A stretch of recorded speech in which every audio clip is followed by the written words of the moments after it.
Representantes de la ciencia y de las ciencias sociales en el mundo occidental.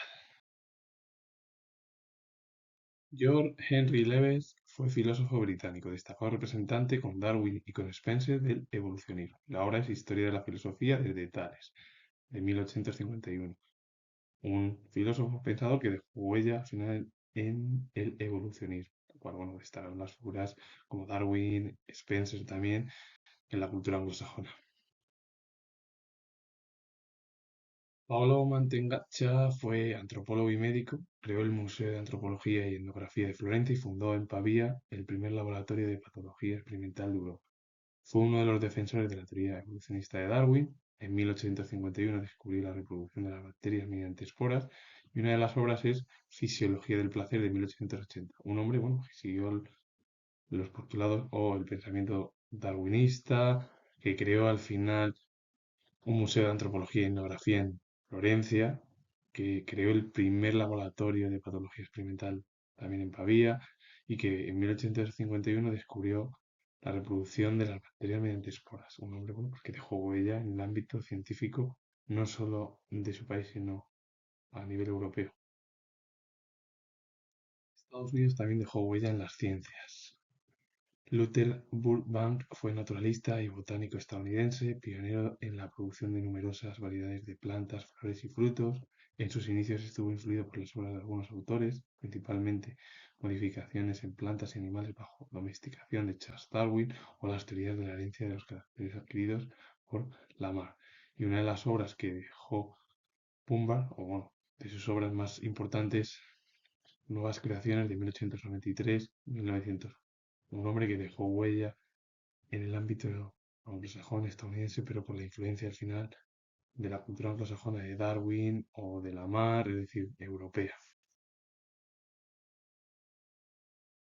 Antoine Laurent de Jussy fue botánico francés. En 1770 ocupó el puesto de su tío Bernardo como conservador del Jardín du Roi y terminó una serie de investigaciones de botánica experimental iniciada años antes. En 1773, al leer en la Academia de Ciencias de París una memoria sobre los ranúnculos, expuso por primera vez los nuevos principios de una sistematización natural de las plantas. Esta lectura determinó su admisión en la mencionada institución.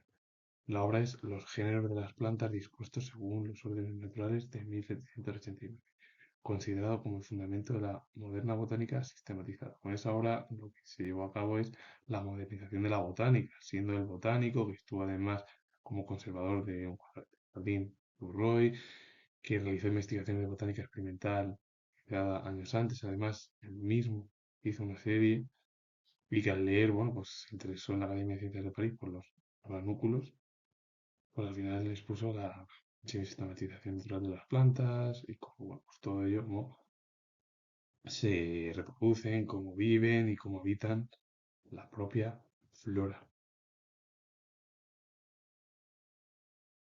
En Alemania también dejaron huella en el ámbito de las ciencias. Fritz Müller, un naturalista alemán, inició sus estudios de medicina en Alemania, pero debido a su participación en la Revolución de 1848 tuvo que abandonarlos y posteriormente emigró a Brasil, donde fue profesor de matemáticas. Defendió las teorías de Darwin y fue uno de los principales propagadores en Europa. Él mismo formuló una de las más importantes leyes de la evolución biológica. El propio Müller dejó huella en una de las leyes más importantes de la evolución biológica. Aparte de ser profesor de matemáticas, estuvo en Brasil y fue defensor de las ideas darwinistas. El problema es que con sus estudios que iba a estudiar medicina, al participar en 1848 en esas revoluciones que se produjeron en Europa entre 1820, 1830 y 1848, con el objetivo de llevar a cambio bueno, pues nuevos cambios de monarquías absolutistas o autoritarias por monarquías constitucionales, pues tuvo que emigrar y marcharse de Europa y, bueno, pues ir hacia el otro lado del charco. Adolf Bastein fue etnólogo alemán, descendiente de una familia de mercaderes, estudió Derecho, Ciencias Naturales y Medicina. Como médico cirujano se enroló en la Marina, lo que le permitió viajar por el mundo durante 8 años. Los conocimientos adquiridos le permitieron redactar su obra El hombre en la historia de 1860, donde desarrolló una psicología política, social y cultural y propuso un desarrollo etnográfico a partir de datos provenientes de toda la humanidad, para lograr una Web Chance Chang, unitaria, mediadora entre la ciencia y conocimiento. Siempre recalcó la urgencia de constituir una base empírica para la recolección de testimonios, objetos, experiencias culturales originales o derivados, representaciones y concepciones de los pueblos naturales en vías de desaparición. Bastián lo que intentó en esa obra es recopilar todos los datos de forma empírica con el objetivo de que todas esas sociedades que iban desapareciendo pudiesen tener una vía en el ámbito del libro, es decir, mediante obras, con el objetivo al final de unir ciencia y conocimiento. ¿Para qué? Para llevar a cabo el estudio de las diferentes sociedades, no, bueno, del mundo, no solo la europea.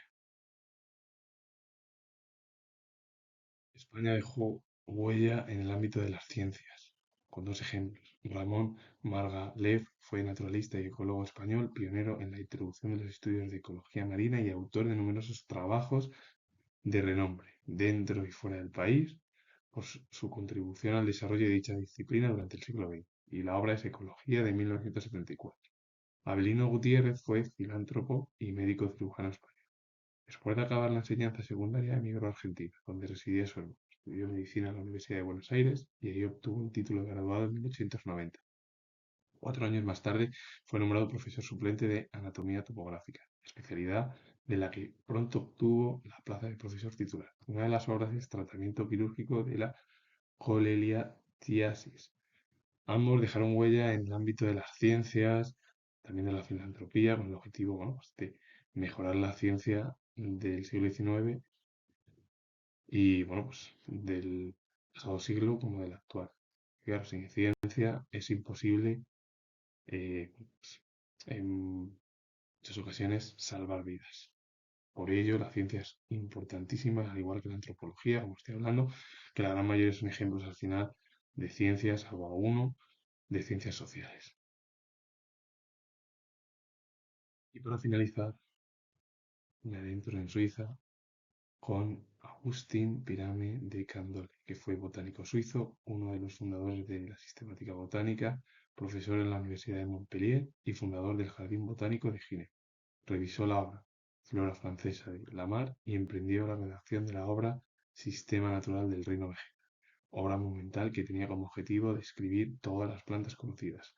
Muchos de ellos, los botánicos naturalistas, bueno, pues se dedicaron al final al estudio de la flora, también bueno, la antropología, la medicina, como he hablado, algún ejemplo que era un filósofo pensador que siguió las corrientes junto con Darwin y Spencer del evolucionismo, el resto hablaron de la evolución histórica o prehistórica de todos los animales, del ser humano, incluso también de la flora. Así que con ello finalizo, comento que soy historiador y he hablado de ciencias, en antropología, todo ello. Y si os ha gustado este vídeo, darle a like, suscribiros, comentar. Vuelvo a repetir que soy historiador y nos vemos en el próximo vídeo.